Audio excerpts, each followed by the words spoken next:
The political comeback of former Interior Cabinet Secretary Fred Matian'gi is already terrifying the State House team.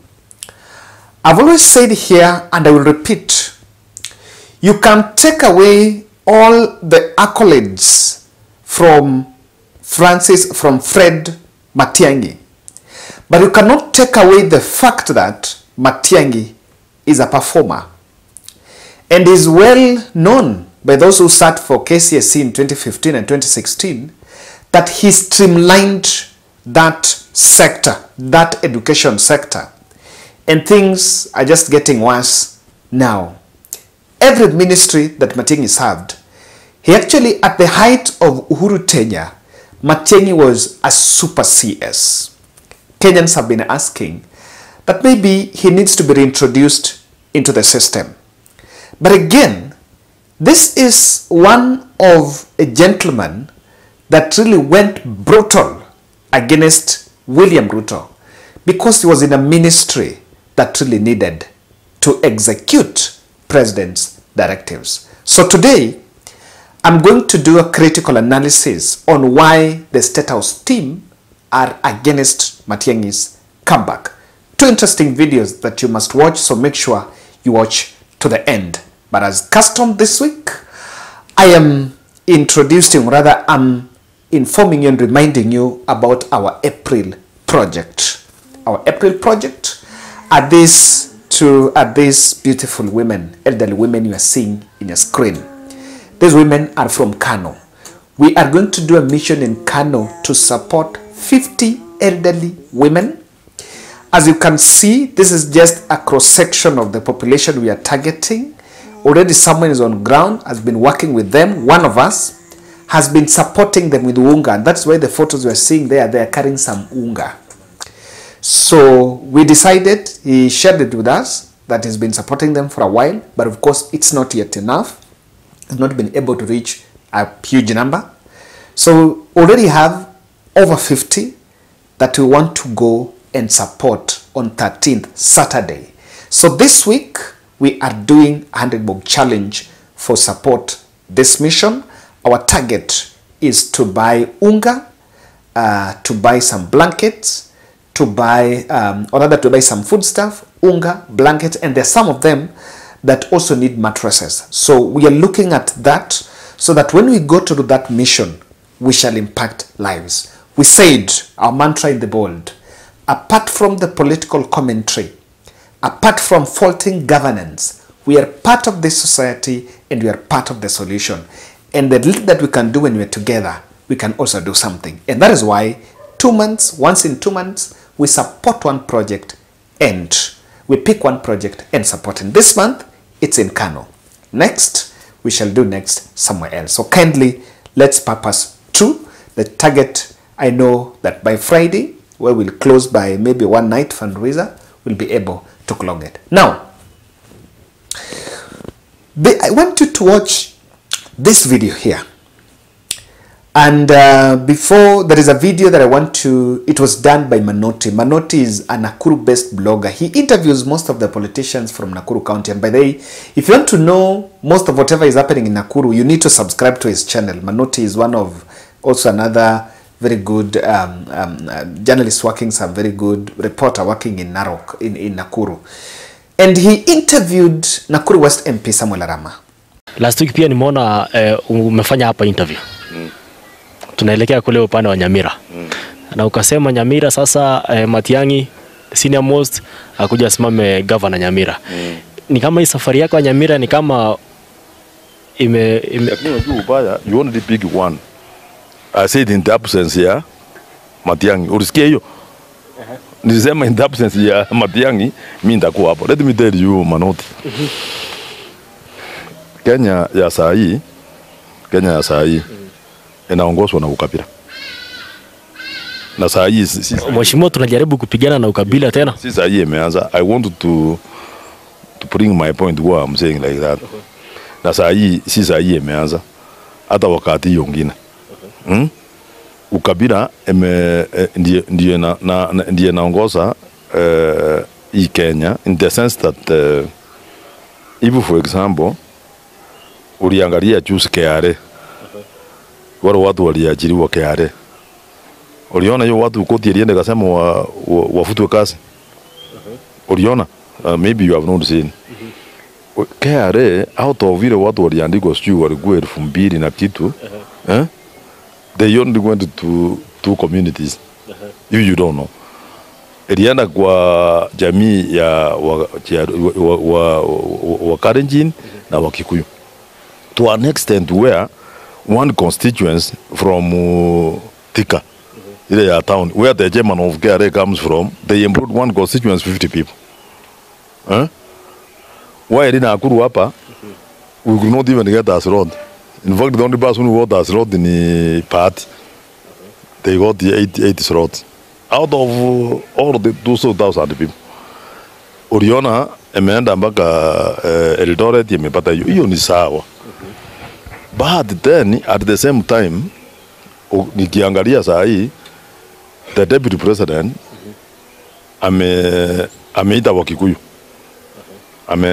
Amesema unity yetu ndiye tafanya sisi tuheshimiwe. Na amesema he has given an advantage to the former president. Anasema anataka kumuita, anaita Mama Ngina, anaita wakina Kioni, aita wakina Martha Karua, waongee kama jamii. Na sisi Wakisii na pia huku Western pia tunaona uliona Western pia wameanza. Wajaruo of course they have been together na Raila. As much as we come from Nyanza, sisi si Wajaruo. Sisi ni Wakisii. Na Wakisii ni wale watu wanatoka Nyamira, Kisii na sisi tuko hapa. Sasa mimi nikaangalia nikasema hii mtu anaitwa Matian'gi. Ni makosa gani alifanya kubwa sana? Sisi hatuwezi kuitana kwa sababu kama Ligiji ameita Wakikuyu yake wakae pamoja waongee kama jamii ya Wakikuyu. Mbona sisi hatuwezi kuita Matian'gi tuongee kama jamii ya Wakisii? What's wrong with it? Because hii jamaa wanaitana wanaongea What Samuel Arama is saying there, I listened to it and I got a lot of interest in it. Number one, remember Samuel Arama initially, even last year, wanted to vie as a governor in Nyamira. And you can listen to the question that even Manoti was asking him. He wanted to be there. How about Matian'gi? He's so categorical on how he's packaging. He's saying, just like other regions, like in Mount Kenya is pursuing a unity, Western is also pursuing some unity, the coast and other regions, Kisii also need to pursue some unity. And he's saying, the reason why they want Matian'gi to go and vie in Nyamira is to unify the region. That statement, that interview, Matian'gi is not there. So if he's already saying he wants Matian'gi to come and unify them, he means he ranks Matian'gi higher. Now this is it. Very interesting gist about that statement is this. William Ruto, the Kenya Kwanza gave a cabinet slot to Kisii, to Ezekiel Machogu. What the ordinary Kenya Kwanza file and ranks would want is that Machogu is the senior most politician and should be the unifying factor in the region. And so you remember when there was a clash between Osoro and Arati, who was sent by Kenya Kwanza? They sent Machogu, and Machogu could not bring peace. So it's already a point that elected leaders from the region will rank Matian'gi even above Machogu. Why not? Let me tell you this. This is not going to be a very welcome news. It's not a welcome news for Kenya Kwanza, and show you what they are doing when they had that. Matian'gi is brutal. And he is the face of, we warned you. You know, I've always been saying, there is always a narrative that is very dominant now that Uhuru warned the country against voting for William Ruto. But which was a better warning than this statement from Matian'gi? When a political leader, a national leader tells people, I will put aside 150 billion for market women, I'll put aside 50 billion for boda boda. I'll put aside 100 billion for this. I know how much our budget is and the projected growth of our budget. That time you have not talked about the amount of money that you are taking to counties. You have not talked about transfers for the education sector and so on. Where are you going to get that money to provide that kind of service? You're just lying to those people because you are telling them things they want to hear. And because they won't ask you questions, you just get along with it. You know, when you keep saying this deep state, who is that? And the people are using that phrase and complaining are members of the National Security Council. They hold public offices. They tell you they are powerful people. So who is that? Not this facade and stories that are being coined and being bandied around. Just so that people create excuses and the camouflage around things that don't exist to survive. Or create excuses and pathways of lying and carrying the public along with them. I want to ask you as church ministers, I am your son, and as a public servant, we have a country to serve. Let us not be victims of some of these lies that you keep hearing around. But things that just don't make sense even to a fool. How would you tell people? Yeah. How would you stand up? I'm asking you. How, Bishop? How will you stand up in public and tell me, who is that? And then actually you don't even have the courage enough to take a decision and say, okay, because I don't agree with the Attorney General and all these people, me, I'm not going to be party to you. In the morning, you speak like government. In the afternoon, you speak like opposition. The artists, the political artists, who want to avoid that conversation, they come up with all manner of excuses. Oh, there are people who hate me called deep state, and you sit with them daily. So when do they become deep? When they are with you or they are not with you? This story of you must look for a way of creating some level of sympathy so that people can sympathize with you, that you are an underdog. So you create some phantom, some fictitious devils that are existent somewhere that are against you. And these devils are not described. So you use some communist type language and call them deep state. And say, you know, these people, they may be having the state, but we have God. God is for all of us. You can't have God yourself. People are running around here who have held public responsibilities. They are not accounting for what they did when they were holding those public responsibilities. You are the religious leaders. The story of talents in the New Testament. What did you do with the ones I gave you first before you come for more?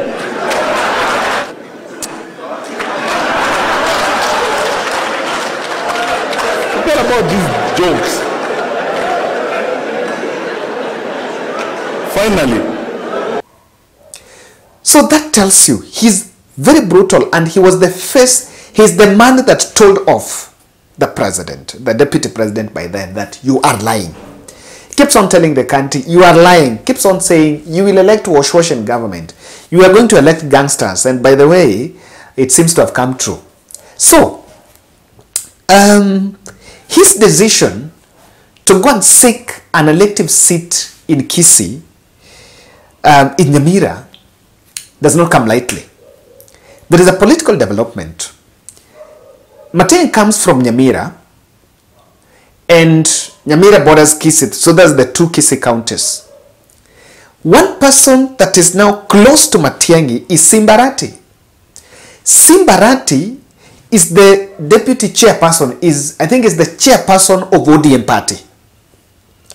Is the chairperson, I think he took over the position from Badi. Is the deputy chairperson or co-chairperson, someone. He's a leader in ODM party. And Arati doesn't meet eye to eye with the current governor of Nyamira, Nyaribo. Nyaribo won through Matian'gi's party. But Matian'gi doesn't meet with Nyaribo. Why this is very complicated even for the Kenya Kwanza team is because Matian'gi has his own party, Progressive Party. But he is quoting an ODM politician from Nyamira. And the governor, the governor from Kisii, Arati, and Matian'gi seems to be forming a new ring in the Gusii land. Recently, this was largely reported by the local outlets in Kisii, in Gusiland, that Simba Arati attended a burial. And while speaking in that burial, he asked the government that because Matiangi, and I got his argument, by the way, his argument is very legit, that because Matiangi had worked in the delicate security sector, crushing criminal gangs and the Al-Shabaabs of that time, his security needed to be boosted. There were reports that some fellows that were trailing him, because now he's back in the village, and his security needs to be guaranteed by the state because he worked in a very delicate place. And that was a sign of supporting Matiangi. There have also been reports that not quite a number of times that Simba Arati and Matiangi are actually meeting and forming a new ring. You can see the Nakuru West MP, Samuel Arama, supporting Matiangi. So if Matiangi emerges as the strongest player, and by the way, you cannot rank Matiangi and Simba Arati. Matiangi is the senior most, if you ask me. Having worked in the government, the rank and file, I think he deserves to be the senior most. Our subscribers from Gusiland here might have to, can talk to me about this. I might not be so much privy, but then this is it.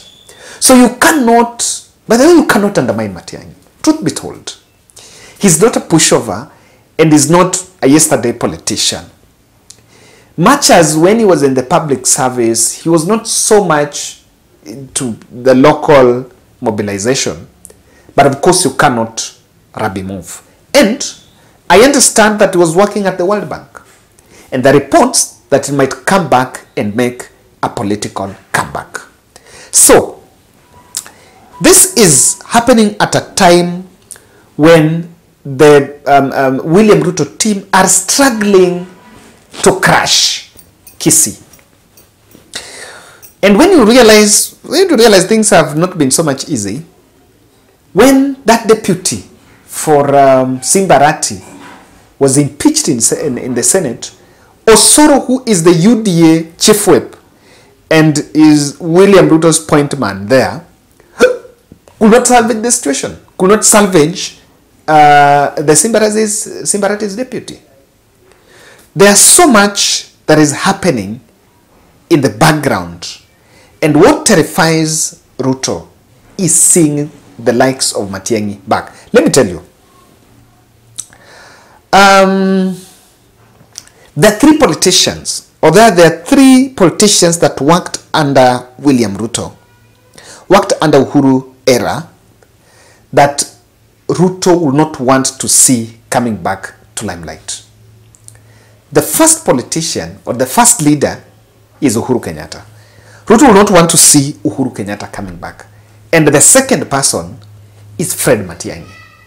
Ruto will not want to see Matiangi back in the fold, because these are people that these are politicians, or these are leaders that had a very brutal command of the country.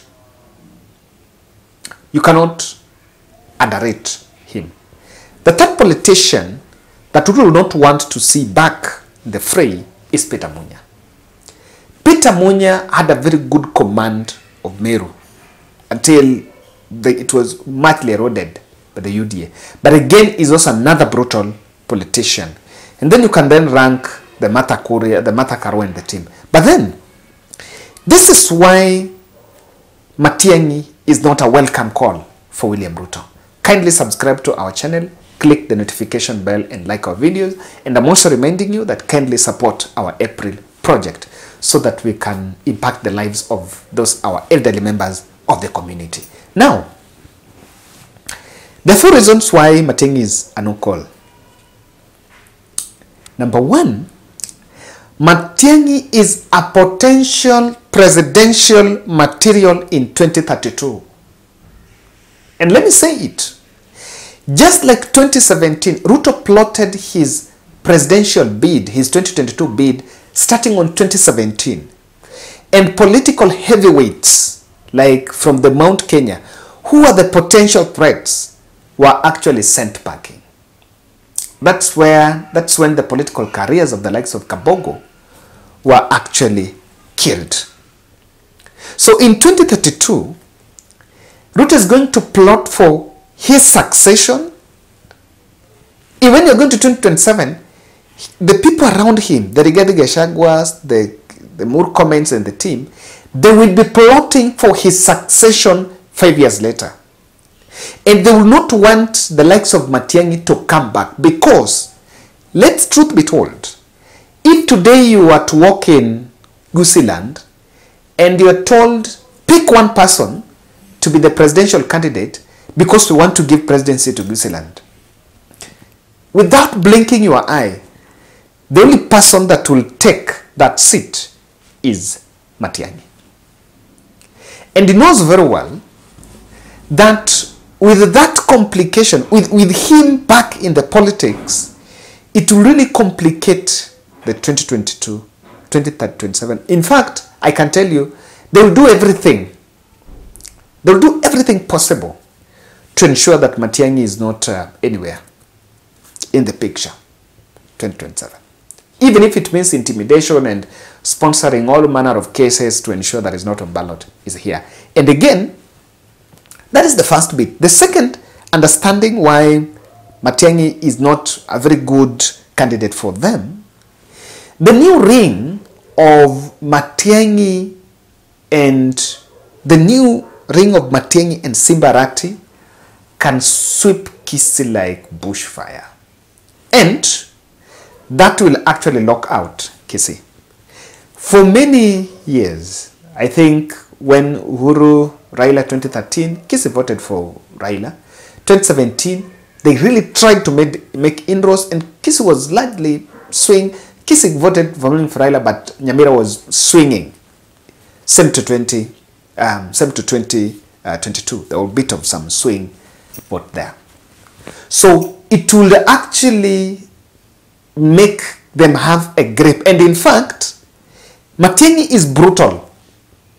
And because he's brutal, they can sweep the Western. I want you to imagine Matiangi, and you have Simba Arati, and remember, you have Natembeya. Natembeya and Matiangi worked together. Yes, you cannot wish that away. Natembeya and Matiangi both worked together. They all worked at the interior. When he was a regional commissioner, when Natembeya was a regional commissioner, Matiangi was there. And these are people, and it is being tested that people that come from that environment of the civil service, they're really good finishers when they come to the office. So Matiangi is a finisher. He's a man that will ensure if it is done, it is done. And I think the new ring that will emerge, because it will actually sweep the Western. Remember, even in Luo Nyanza, something is happening there. And that brings me to the third point. That with Matiangi coming in the picture, how about if he joins Raila's race? Someone will remind me he targets Raila. That is also politics. But then it will rejuvenate the Western vote. I'm telling you this for sure. If Natembeya takes Western, that Trans Nzoia tries to get that Bungoma and all that, and then you have someone from Luo Nyanza, get a Babu or somewhere down there, then get a Matiangi from Nyamira, and then get Simba Arati from Kisii, you will lock Western. You will completely lock Western. And that's why he's not the picture. The other third understanding is a comeback of Matiangi is the comeback of Uhuru Kenyatta. I want to believe they are inseparable. If there is, I remember the time when Matiangi's place was raided, Uhuru marshaled the team, the Raila and the team, to go there and show solidarity, and they came out in his support. So he knows that, and of course with that, it will really, really, really hit the Kenya Kwanza administration, because Uhuru will then be bankrolled, resource mobilization, and create a very strong wave. And lastly, but not least, Matiangi is the face of "We warned you." But hey, His narrative, I've just played for you one clip. If you take a number of press briefings, his exit speeches, when he was telling the country that, jamaa anawaambia hapa na wadanganya, hizi vitu haziko, where is he going to get that money? And by the way, when those were said, Kenyans, people were soaked into hustler narrative that anything that would make any sense would be termed as anti-Ruto, hawamtaki, all that. And I do believe very well that it is not really needed because he's a crusher. I want you to imagine, he vies for governor in 2022 and gets the seat. After getting the seat, William Ruto is the president. What kind of a governor would you expect? Would you think you will end up with a Sakaja? No. You will end up with a crusher. And at that time, William Ruto, if he gets his second term, he will also be making exit. So transition politics in 2032 is very hot, by the way, I'm telling you. 2032, it's very hot. So this is some of the reasons why I'm seeing him not really a man that is really welcome around. But again, the current political conundrum of handshakes and forgiveness, reconciliation can actually bring him in, and it can be sneaked in. My 1 shilling advice: if he wants to make a political comeback and get a seat, then he needs to abolish that progressive party and head straight to ODM. Because ODM is a very strong party with already strong support base, with a support system. It only needs the energy. So that you will not end up, when you get to ODM, mtapangana. Kama unachukua governor, mwingine achukue senator, because Morgan is also there. Otherwise, you will end up, if you don't go that way, you will end up with an ODM presenting another candidate, and you present another candidate, then you lose it. I wish it rejuvenates, and if he's going to take that, I think probably, I've just realized, sometimes political power is not just for the money. Political power is also for your own protection. People like Matian'gi, when they're out of the picture, they don't have state security and all that, having worked in government at such critical conditions, dockets, I trust what Simbarat is saying really needs to be taken care of. And there were reports of those, some people trailing him. They should not be taken lightly. One thing I know is politicians will always make some statements just to create the hype and create an agenda, but on this one needs to be taken not to be taken lightly. Thank you, guys. I want to also read you a point on why you think the State House will not really welcome Matian'gi back in the fray.